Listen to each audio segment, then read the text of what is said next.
This is tape 2 with Helen Fixler. You were in this castle in the Ukraine. Tell us what happened then. We were, and then we were there, I don't know, maybe 5-6 weeks. And then we tried to go home. So we were walking. We came to that city, Nadvorna. And there we found a few Jewish families already, because the way we were told, there was a big Jewish community, but they killed them before we got there. We just found one old man. His name was Milach. So he told us, we were just talking with my cousin, that the whole family, you know, at home where the meal, where they grinded flour and everything else, they put the whole family in there and they killed them that way. But there was quite still a Jewish community there. So we went schnorring to get eat, you know, but everybody was starving. So we were thinking it was the holidays, so nobody, Rosh Hashanah, Yom Kippur, so nobody, you know, we were still religious, my father and everybody else.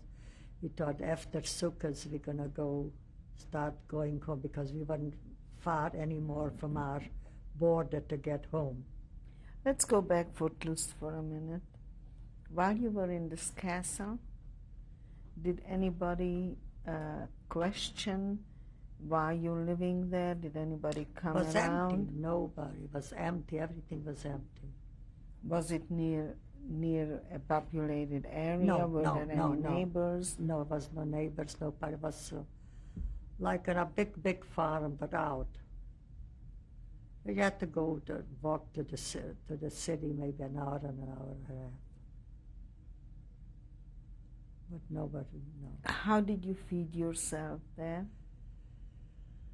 We, like I said, first we got from there, and then we went, I remember like now they needed tobacco to, I don't know how you say it.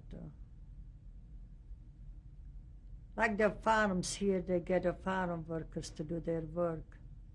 So we went to work there, and they gave us always a little bit of this and a little bit of that, and schnorring. Mostly we went schnorring, whatever we could, we brought home. Was there a Jewish community enclosed? They were already all, I don't know, I don't remember, or they killed them there, or they took them to Auschwitz already. So it was, like I said, there was a small Jewish community still there. So you went to Nadvorna, and what happened in Nadvorna? In Nadvorna, the same happened. We came there, and we all stuck again together. And when did they made the ghetto? A couple of weeks later or something, they put us all in one. The Ukrainians and the Germans made a ghetto, and we were there. So, like I said, we wanted to go home after Sukkot, but the first day of Sukkot was the massacre. Can you describe? Always. All of a sudden, my cousin and I, Ruthie, you know, she's the same age, the one I told you, the parents came from America. We were the first one on the street, and we had windows and doors and everything crushing and breaking. We couldn't figure out what it is. So all of a sudden, the Germans got us, and was there. My cousin just got back about 4 weeks ago from there, from Nadvorna, because her mother died, and they buried her right away. So she thought she's going to see the grave. She said somebody showed her the graveside. They put a stone there. I don't know if it's the one, but she believes it's the one. So her and I, And we were, when they, can I answer the phone? You were telling us about how they gathered up the people. Yes. They gathered us up in front of was a big church, and they had a big, big front yard. So when we came there, when they took us there, we had to all lay down, and they piled us up like wood.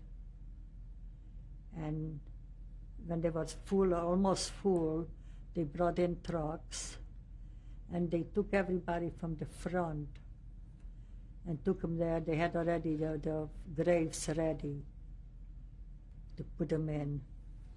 But Now, where was this? And at Varna. But where? The graves were where? We were not, like I said, the last 500-600 of us were left because it was already daylight. So we didn't go there, but the whole families went there. But they were, somebody was even talking that the graves are 3 and 4 days yet. You could see the earth going.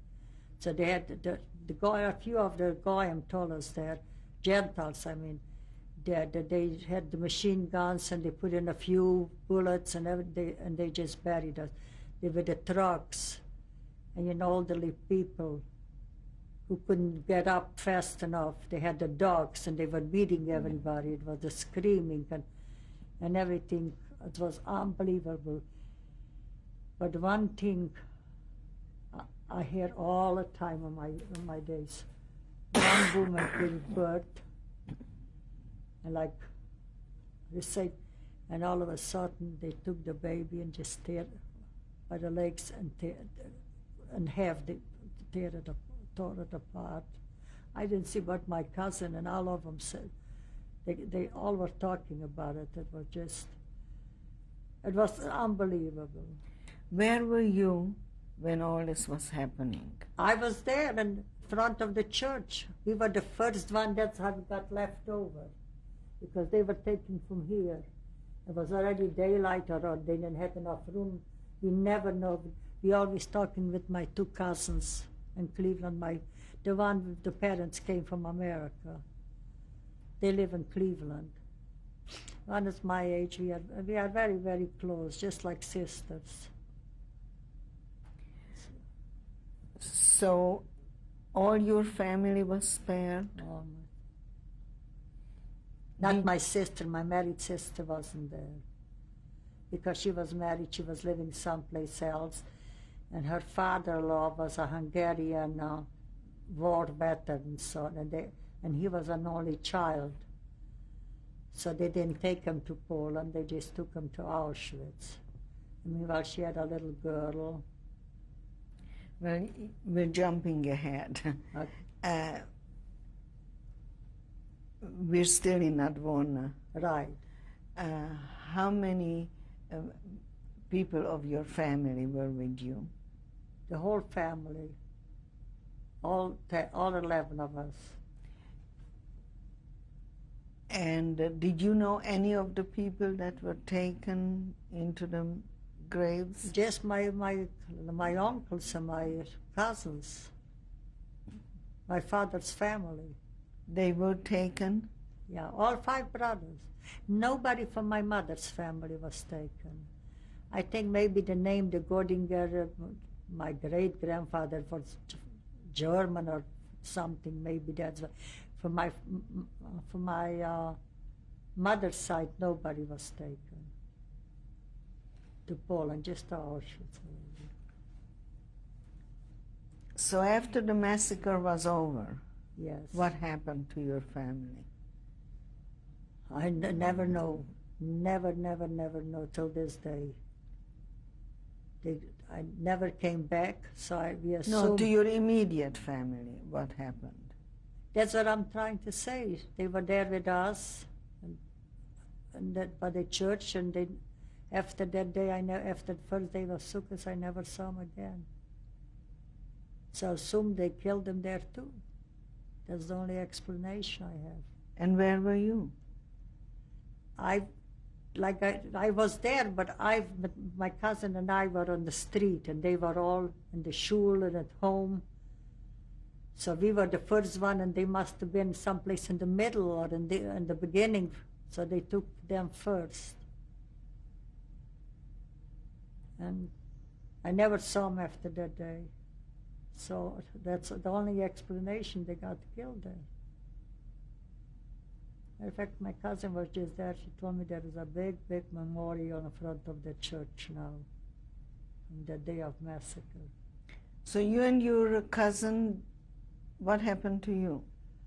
My cousin, one of my uncles, the youngest brother of my father, we tried planning to go home. Because a lot of people, because, you know, we were right on living not far from the Ukraine border, the Karpato-Russ. So some of the guys knew the way how to go to home.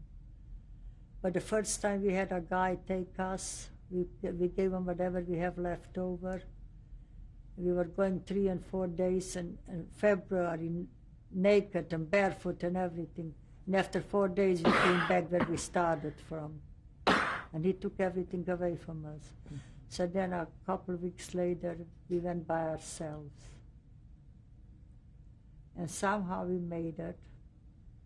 It took us, I don't even remember how many days. Like I said, we were not human anymore. Like we had to nobody took off the pants, just go. Because you were not human, hungry and cold and everything, you know what kind of, but just like an animal, you don't even think nothing. How many of you were there? I think 10 or 12, not my whole family. We were only the 2 cousins and my uncle and I, and the rest of them were acquaintance maybe of my uncle or somebody, or just we got acquainted while we were going all the time from one place to the other, like gypsies, you know, traveling.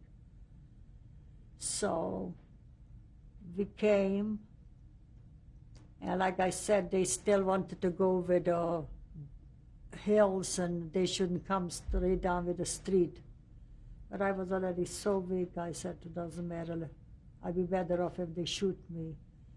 So I went straight down. They caught all 11 of them, but me. And I was lucky that my sister was there. Otherwise, I couldn't hide by nobody. Nobody was there. So I just got washed up and everything, and I slept. It was during the day. And then at night, I looked out from the window, but all of a sudden, my sister saw something is not kosher. Too many police and people. So they were beating everybody and tell them who came yet. They want to know everybody who came with them. So only I was hiding. So they were beating them, and they had to tell them that I'm here too. But my sister said, you know what? Go on to we get our crib, go on to there, they could, and see. When she opened the door, and they said, where is your sister, and where is that? She said, I don't know, my sister didn't come, and I don't know. And she, at home with the lamp with the petroleum, she thought that they're going on to look for me and where I am. So she said accidentally she dropped the lamp and the fire started. So that's how they went away, and I got left over. So the next day, I was hiding behind the house there. So the next day, we had a Jewish guy who had a taxi. I don't know, he had Atu and Gershenbaum and her sister Rose. Their uncle had a taxi, and he was still good with the Hungarian gendarmes, so they made arrangement to smuggle me to Hus, to my cousins. It was my grandfather's brother was living there. So he said he's going to do it. And he said he knows a place where to hide me overnight. And in the morning, Gobby was his name, was going to take me down with a taxi to Hurst. Meanwhile, he started touching me, and who knows sex? I was 17, but I didn't know what it means. Who was talking about things like this yet? And all night, he raped me. I was torn apart on pieces. When I came to Hurst, I told you that cousin, they just came 16 years ago from Berexas. So I went to see him with my granddaughter, with the lawyer. And she told me, don't worry, don't be ashamed or afraid, because nobody knows your secret but me. My whole family, nobody knows. But I told now Dr. Gav, because I wasn't feeling so good. I have problem with blood pressure, so I told him. So he said I shouldn't have done it, that maybe this is my problem, always hiding from Dad. So I told my cousin, she's already in the 80s, to tell my granddaughter, the one that turned me, to tell her everything what happened, so she's the only one who knows. So she was here yesterday talking to me. She said, Babu, are you sure? Because I get very, very emotional when we talk about it. She talks to me and she tries to calm me down, not to make a big deal out of it, because it wasn't my fault. I didn't do nothing wrong. So she's the only one, and I didn't want to put it on tape. She said, make it. I want you to make it, if you could handle it. And I'll have the tape, and nobody's going to see it while you're alive. What year was this, and how old were you? I was already 17, and I came back from Poland. When I went, it was my birthday, and we came back. That was in July, and I came back in February. What year? 1942. When did you see your parents last? The first day of Sukkot in 1941. Yeah, 1941. We went, 1941. I don't know what day it was. I know it was the first day Sukkot in 1941. It was the last.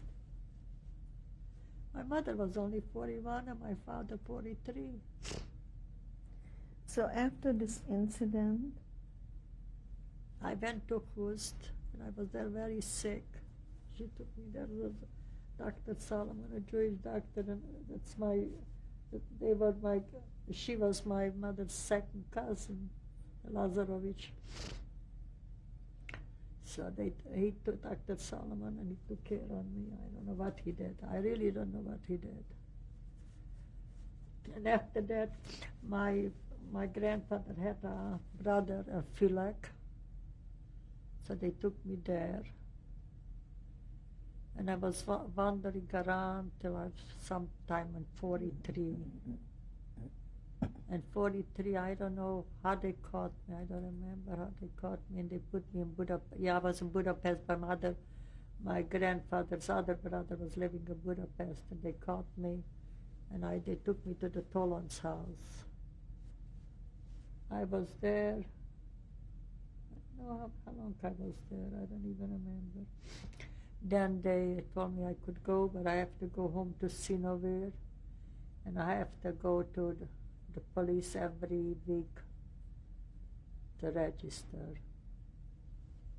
And that was in 43, so I stayed home with my aunt, with my mother's sister. They were living across the street from us.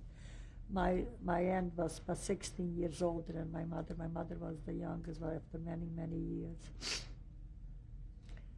So my uncle died.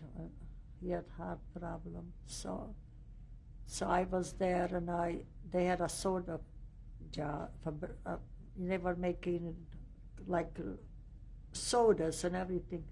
So the Germans and the Hungarian wanted to do it, and I learned how to do it. So I was working there. My cousin helped me to fill, the machine to handle.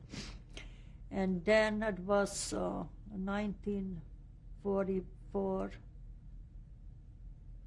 Was right, Purim. My uncle had a very big house like ours, and they were the Hungarian gendarmes there and everything. And all of a sudden, we hear again the noises and the breaking in and everything. And that was good already, they were the Hungarian soldiers, because they come around and and all of a sudden they say, they come in and they got so rough. He said, I had to say, sobotroblash. They let 24 hours do and grab whatever you want from the Jews. Just take whatever you want. And that was, and the next day they made already a ghetto and they put us all together. Where was your sister at this time? She was in Stenjavad. She was still home. She couldn't come. She couldn't travel anymore to see me, or I couldn't go to her anymore. So we couldn't. So the there was the robbery. The Hungarian, the hussars came in and they not the walking, the I don't even know what the name was. The hussars came later, and they robbed. And the next day they made a ghetto on one of the corners in a Jewish quarters. And I think that the robbery was illegal. So this was on a Sunday, and the next week on a Friday, they came, the Hungarian officers, to investigate what happened. I don't know, they meant. So, and we were, my uncle and another guy, a neighbor of ours, they let us three to go shop, because I was speaking good Hungarian already, with my aunt had the court, the bar and everything, they were always there, so I know them all. So when they took us shopping to the market, like the Honja, it was here like a big market, like Ralph's or anybody, but with rifles and this, like we would be real criminals. And on the way back, one officer comes over and he said, on the way back, I want you to come to where you live, in your aunt's house.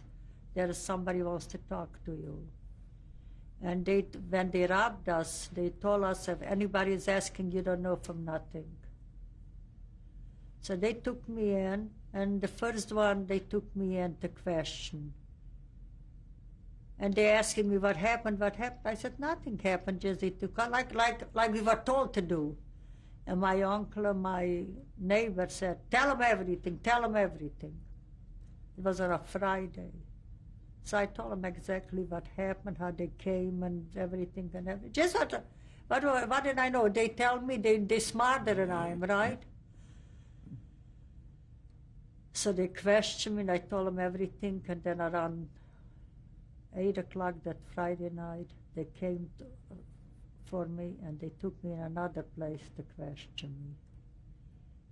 There's already the one who robbed us, and they questioned me, you don't remember, are you this and this? And they put me in jail till 3 o'clock in the morning. My grandfather and my aunt thought for sure I never get back. Because about 3 o'clock in the morning, they took me back to the ghetto. But everybody was there already have that. They never thought they were going to see me again. And how did they treat you? How did the soldiers treat you? The one who questioned us what happened, they treated me very nice. He said, don't be afraid, we came to investigate, nothing is going to happen. But when they took me back there, they were very rough. you know, a punch here and a punch there, and you had to keep quiet. I mean, nobody could believe, even I don't believe that I could have gone through what I went through. I was always capable a little bit, you know, so I went to talk. And we were there another 3 weeks, and then took us to Hus to the ghetto, and we were there 4 weeks. And I think in May they took us to Auschwitz.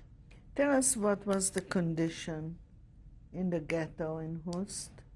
How many people were there? People all over. Who could even figure out whole Hust? We were laying on the floors and onto the floors and outside. It was just plain hell. Plain hell. And how were you fed? I can't remember. I can't remember how we were fed. I really don't. No, nobody gave us. I think we had them.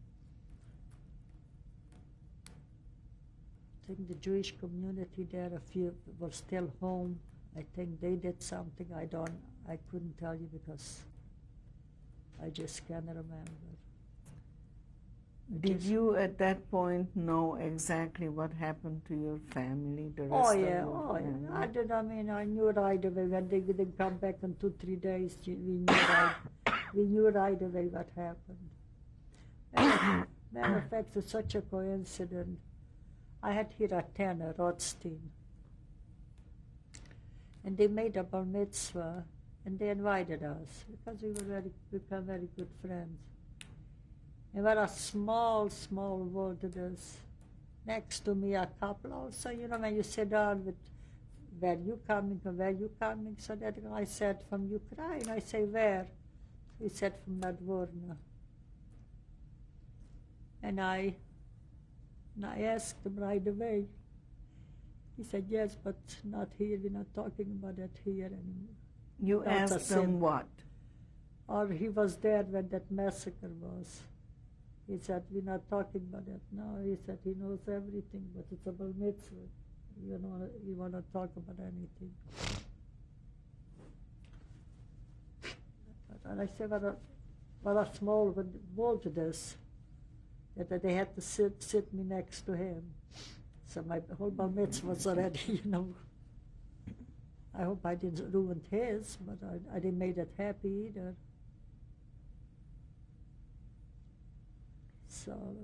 So you were in the Hust ghetto. Yes. What were the conditions? Very crowded and very uncomfortable and very hot and you name it, what misery it could be. You were hungry and thirsty and there was nothing you could have done. Did you have any close family with you? Was there anybody from Only my aunt and one of my cousins. No, 2 cousins, both girls. Yeah, the one in Cleveland, yeah. My uncle, what happened to my uncle? That's what I'm trying to figure out. Where was my uncle? Did he die at home after he came from Poland? I can't remember. I have to ask my cousin when I talk to her next time. Where were your grandparents then? Oh, they were dead already. All of them? Oh, no, just my grandfather went with me to Auschwitz. Was he in Hust with you? Yes. My aunt, Pearl, and my grandfather. Yes, they were with me at Hust. How did they tell you that you're going to go away, and what did they tell you? I can't remember it all. I can't remember it all. Only one day I know they took us to the train like the animals. And no water, no food, nothing whatsoever. We're going to stop again to change things.